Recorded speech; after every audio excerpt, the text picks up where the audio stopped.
Tá aí, gente, uma violência cruel e desproporcional, né? E a gente sabe que no nosso dia a dia, certamente você está lembrando aí de situações que a gente convive com pessoas que são verdadeiras o que bombas relógio. Explodem por qualquer coisa. Tem aquele pavio curto, né? Esse é o nosso assunto de agora. Participa com a gente?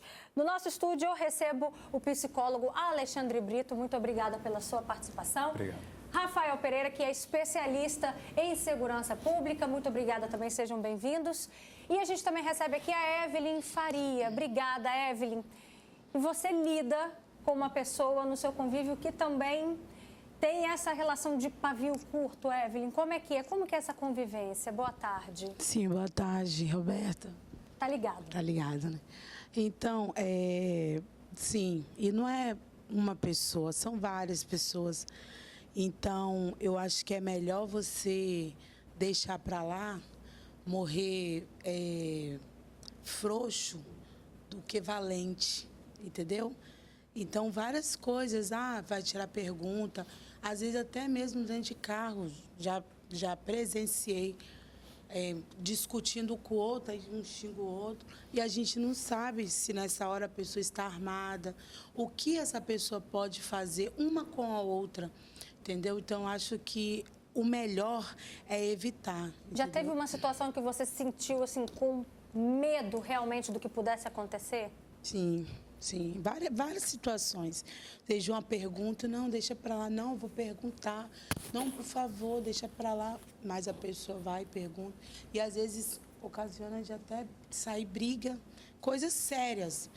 Mas graças a Deus, Deus coloca a mão dele, às vezes a pessoa sai. E a gente também vai pedindo, meu Deus, tem misericórdia, meu Deus, tem misericórdia. Porque o mundo, ele é cruel. A gente não está tendo o mundo, as pessoas não estão tendo compaixão uma com as outras. O negócio é falo na cara, é assim, é assado. Não, é melhor você, às vezes, mesmo que a gente se altera, mas é melhor, às vezes, a gente abaixar a bola e falar, caramba, melhor coisa é você sair bem do que você sair. Porque o negócio não é as palavras, o negócio é o que pode acontecer com você, às vezes uma morte, algo pior. Então, acho que é melhor evitar. E às vezes isso acontece, não é só na rua, em situações que você não conhece aquela pessoa.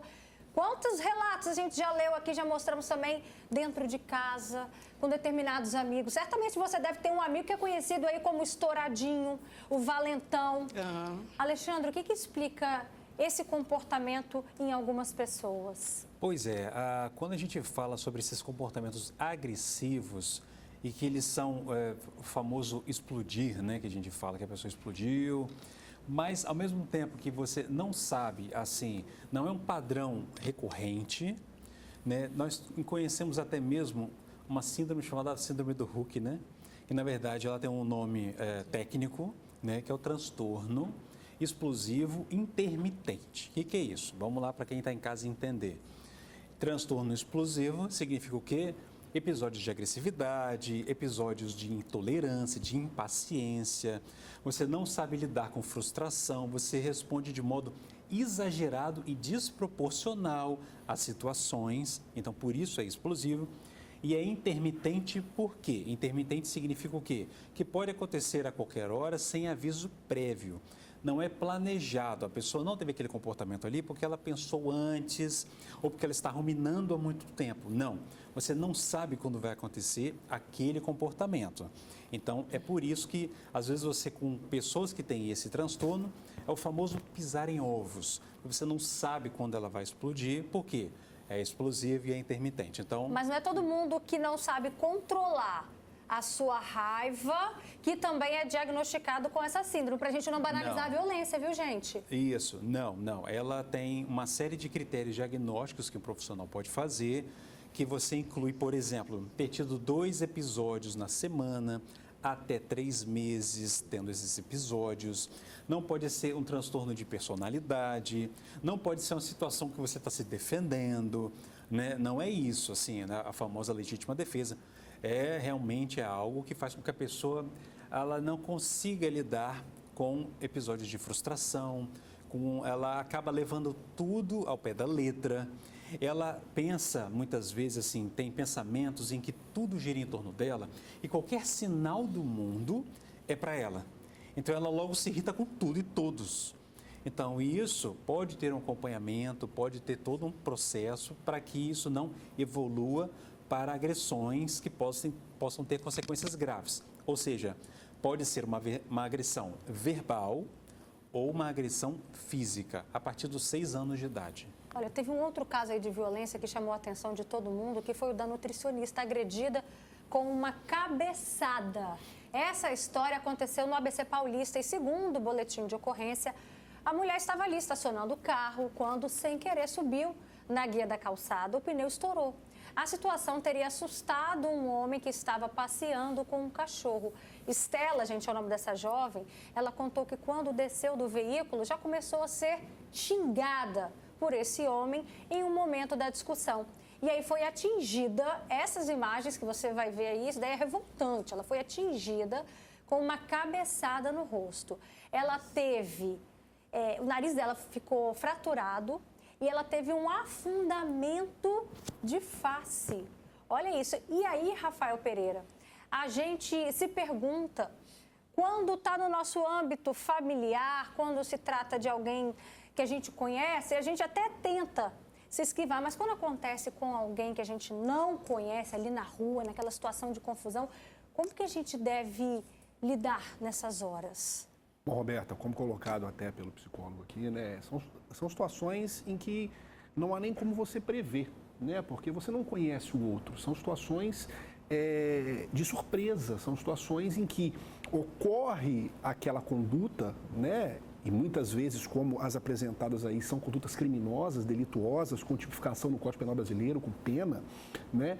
Mas o mais importante, e quando você analisa isso em sede de segurança pública, é você tentar evitar o confronto. Da mesma forma que você evita a reação a um crime, isso é sempre colocado aqui, né? Evitar de qualquer...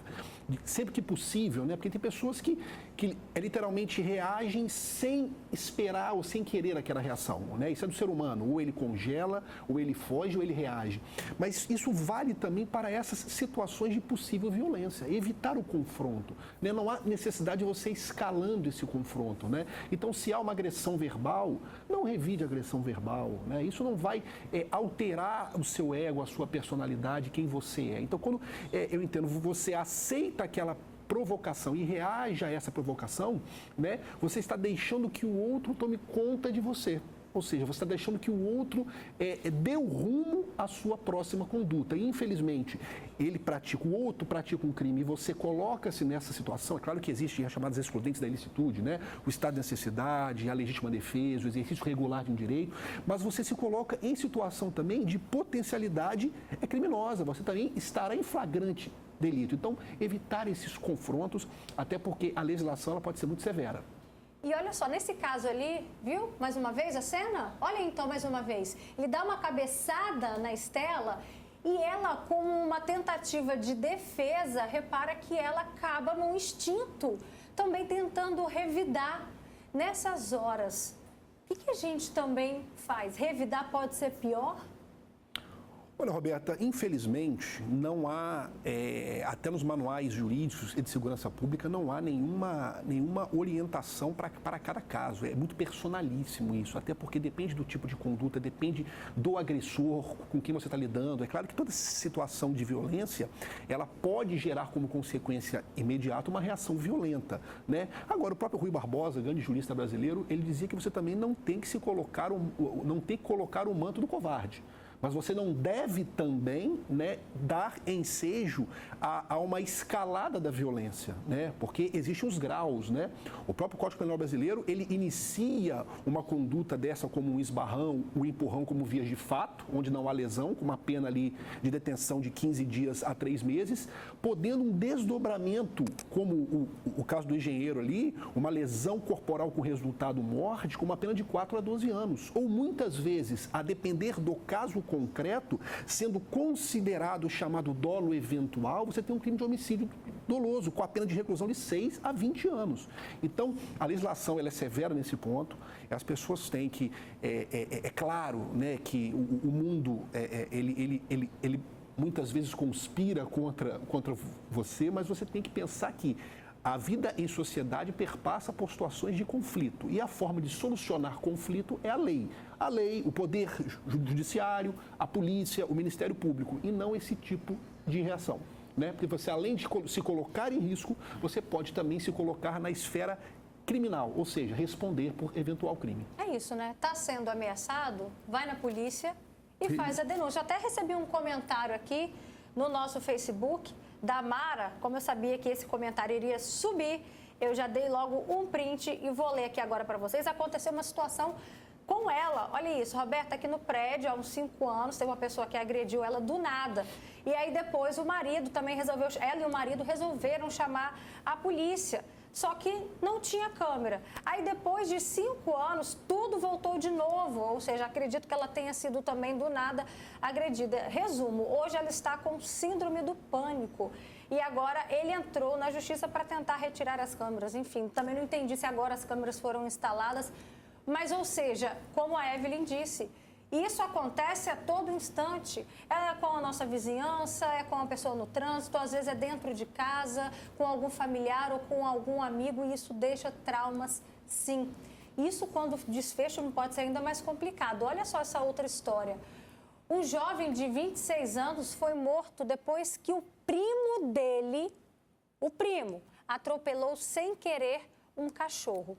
Aí o dono do animal foi atrás do carro em que eles estavam e atirou. O circuito de segurança mostra 2 homens indo para a frente do carro. O veículo em que eles estavam tinha acabado de atropelar uma cachorra. Um motociclista aparece e, sem descer da moto, começa a atirar. Gabriel Araújo, de 26 anos, foi baleado e não resistiu. O caso foi no município de Ribeirão das Neves. Hoje, peritos voltaram ao local do crime. Este parente da vítima foi ouvido pela polícia e contou que Gabriel não estava ao volante. Só falou vocês que atropelaram o cachorro e já saiu atirando, não deixou ninguém falar. Queria matar todo mundo. Há marcas de tiros na parede e no portão. Segundo a perícia, foram mais de 10 disparos. Ao deixar o local do crime, o motociclista voltou para casa, que fica a cerca de 1 quilômetro de distância, deixou a moto, a arma e fugiu a pé. A câmera do vizinho que filmou o assassinato ajudou a identificar o suspeito. Anderson Siqueira, de 37 anos, era policial penal em São Paulo e está afastado por problemas psicológicos. Na casa dele, os policiais apreenderam a pistola usada no crime e uniformes militares. A gente encontrou nessa residência dele a moto com essa numeração da placa parcialmente anotada, o capacete que estava presente lá nas filmagens. A cachorra sobreviveu e está recebendo o cuidado de vizinhos. Gabriel fazia faculdade de turismo, órfão de pai e mãe, não tinha irmãos e sonhava em se tornar comissário de bordo. A gente pede a justiça, que seja feita, que ele seja preso. E olha só, a cadela, gente, ela tá bem, que bom que a cadela tá bem. Mas isso mostra que ele matou por covardia. Esse jovem não teve nem direito de tentar se defender. E aí, Rafael? Nessas horas a gente não tem o que fazer, não tem como se defender, nem teve um bate-boca, né? Infelizmente, são situações em que não há nem a própria ação, né? Você tem somente uma reação extremada, né? Um caso como esse, cristalinamente, né? Sem dúvida nenhuma, um homicídio qualificado, né? À luz do nosso Código Penal, com reclusão de 20 a 30 anos. Esse indivíduo vai ser levado a júri popular, né? E infelizmente, são aquelas situações que se encontram num limbo em que não há nem o que você fazer, é até inesperado, porque certas situações de violência, quando você percebe que há uma ação contra você, você tem todas as oportunidades até de sair do local, mas ali, sem qualquer possibilidade de defesa das vítimas, né? Então, uma situação que, infelizmente, né, não há manual de segurança e não há manual de segurança pública nem de direito que lhe traga uma medida preventiva. Infelizmente, é algo muito cruel, um homicídio claramente qualificado, né? E talvez aí, né, segundo as informações, praticado por uma pessoa com algum distúrbio, né, a pessoa que já tinha algum problema, né? Então isso tem que ser avaliado também, mas com certeza, né, algo que não há como você agir preventivamente. Infelizmente, são aquelas situações que se encontram, né, naquele limbo, né, naquele local onde você não tem como nem explicar tamanha a crueldade, né, e a falta de empatia pela vida. Agora, Alexandre, o que chama atenção, inclusive, até mostrando essa estatística, que um estudo disse que há uma prevalência desse comportamento mais entre os homens. E os casos que a gente mostrou agora, o caso do engenheiro que morreu com um soco, o caso desse homem que atirou, né, por conta do cachorro que foi atropelado, né, o caso da Estela também. O que explica isso? Existe não são todas, mas existe uma construção de uma masculinidade tóxica que faz com que os homens, em geral, eles tentam resolver o problema demonstrando violência, demonstrando competitividade, demonstrando que um precisa superar o outro, demonstrando que ser viril é ser agressivo, né? Demonstrando que você não pode levar desaforo para casa, demonstrando que fugir é um ato de covardia e às vezes pode ser o ato de maior coragem que você pode ter e preservar a sua vida do outro. Então, todos esses elementos dessa cultura de uma masculinidade tóxica, a gente vai vendo que há, então, no homem, uma prevalência da agressividade na forma de se expressar. Por quê? Porque o homem, desde muito cedo, nessa cultura, aprende que, por exemplo, chorar não é coisa de homem. Homens não choram. Então, ele não tem acesso, contato direto com o que ele está sentindo. Ou seja, o homem não é autêntico. Ele não sente de fato o que ele está vivendo. Por isso, acaba tendo esses problemas de agressividade voltada para o outro, Roberta, mas também para ele mesmo. Então, tem até essa estatística de que homens morrem mais cedo, por quê? Não se cuidam de modo adequado, não entram em contato com os seus sentimentos, não têm cuidado com o corpo, que também, nessa masculinidade tóxica, é como se fosse algo mal visto. Olha que absurdo. Então, inclui essa questão do homem e a agressividade com essa cultura que nós temos que, o quê? Romper esse ciclo. Olha só o comentário aqui da Claudênia Pereira. Ela diz: boa tarde, Roberta. Vivemos cada dia mais à mercê das pessoas explosivas e, às vezes, de pessoas bem próximas a nós. Eu costumo dizer que é melhor ter paz, né, do que ter razão. Evelyn, como que você lida nessas horas? Você também já abriu mão de perder? Não, você está certíssimo. Já aconteceu isso com você? Já, inclusive eu tô aqui, vem na minha mente, que eu também já fui assim, mais nova. Só que depois, né, Jesus mudou a minha vida, então assim, eu prefiro, às vezes a pessoa debocha, fala mal, esse negócio de fofoca. Já teve até mesmo em serviço, eu ter que entrar na frente. Porque eu preferia ver paz do que, já pensou? Uma colega de trabalho agredindo a outra, poxa, é muito chato. Você já chegou a separar, então, uma briga? Entrei no meio. Pessoas, não entraria não. Pois eu entro, tipo assim, não que eu também não sei. E também, Roberta, eu já, quando eu era mais nova, eu briguei. Eu falei, eu vou pegar a pessoa com aquele bico de papagaio e peguei. Assim, não... A maturidade foi isso aí, eu não tenho essa mente mais. Gente, pra quê? Deixa pra lá. Você vai falar, não, deixa pra lá, tá bom. E principalmente homens. São assim, a gente fala, calma, não fala nada, não. Rafael, como que a gente lida, por exemplo, nesse caso de amigas, família? A gente deve entrar no meio, a gente deve tentar separar? O que é correto nessas horas? Olha, Roberta, qualquer prática delituosa, seja ela entre pessoas desconhecidas, seja ela entre familiares, ela deve ser evitada e combatida, né? Aquela velha conversa que nós temos de que briga marido e mulher, não se mete a colher, isso já é ultrapassado, né? Isso envolve também irmãos, né? Amigos. Por quê? Porque a depender da ocorrência em si, das condutas praticadas, isso pode escalar-se para algo é criminoso. E aí, diversos casos aí de feminicídio, né, crimes à lei da Luz Maria da Penha. Tanto que a legislação ela teve que se moldar e se mutar com relação a isso. Tanto que hoje nós temos, né, qualificadoras quando o crime é praticado contra ascendentes, descendentes, irmãos, contra pessoas idosas, né, contra as mulheres em razão, né, ou por razão de serem mulheres, enfim. Então, essa cultura de não interferência, ela vem, né, sendo mitigada há algum tempo.